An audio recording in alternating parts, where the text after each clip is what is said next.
Pinaiimbestigahan ng Presidential Communications Office sa Justice Department ang ilang social media account na nagpapakalat ng maling impormasyon tungkol sa kasong Senador Ronald De La Rosa.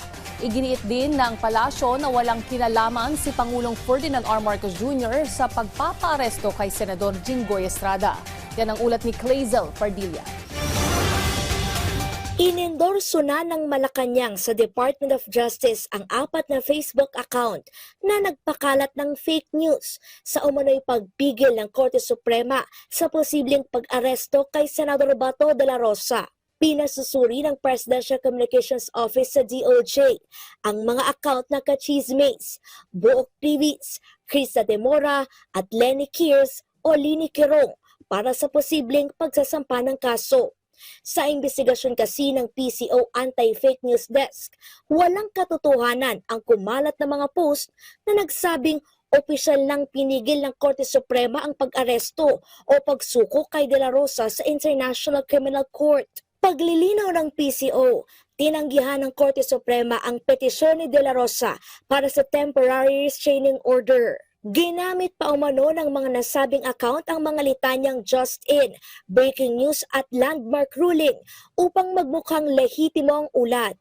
Babala ng PCO, papanagutin ang mga nagkakalat ng fake news na posibleng maharap sa paglabag sa Revised Penal Code at Cybercrime Prevention Act.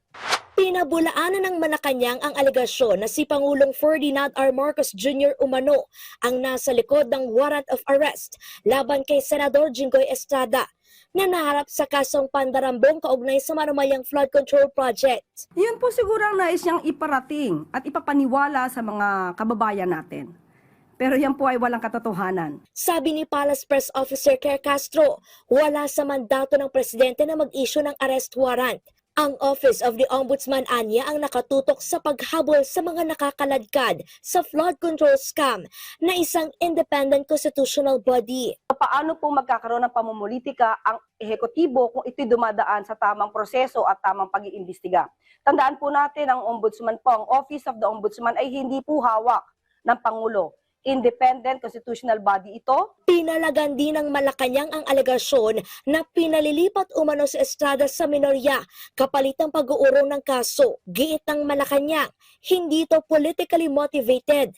Nakaraang taon pa anya lumitaw ang pangalan ni Estrada sa investigasyon ng Kongreso at Independent Commission for Infrastructure ukol sa flood control scam. Wala pa pong binubuo na majority sa pamumuno ni Senator Alan Cayetano ay mayroon na silang mga issues na kinakaharap.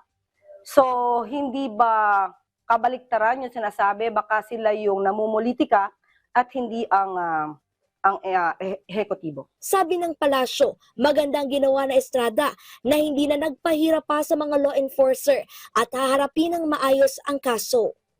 Bumuelta din ang Malacanang sa pahayag ni Congressman Paulo Duterte na tila naghahanap ng mga nagawa ng administrasyon na naramdaman ng mga Pilipino. Isa-isang inilatag ni Castro ang mga proyekto ng administrasyon, gaya ng pagpapanagot ng Pangulo sa mga sangkot sa katiwalian, pagpapalawak ng libreng Wi-Fi, eGov.ph, zero balance billing sa DOH, at ilang flagship projects gaya ng Metro Manila Subway at pagpapagana ng mga dalian chains na hindi umano-umandar ng 10 taon at pinabayaan ng nakaraang administrasyon.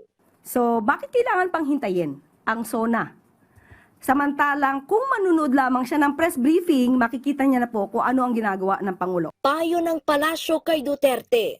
Lumalabas po kasi na hindi siya updated, hindi nagbabasa, hindi nanonood ng news. Nakakaawa naman. Nabubuhay sa dilim, nabubuhay sa fake news, nabubuhay sa sariling imahinasyon. Clazel Pardilla para sa Pambansang TV sa Bagong Pilipinas.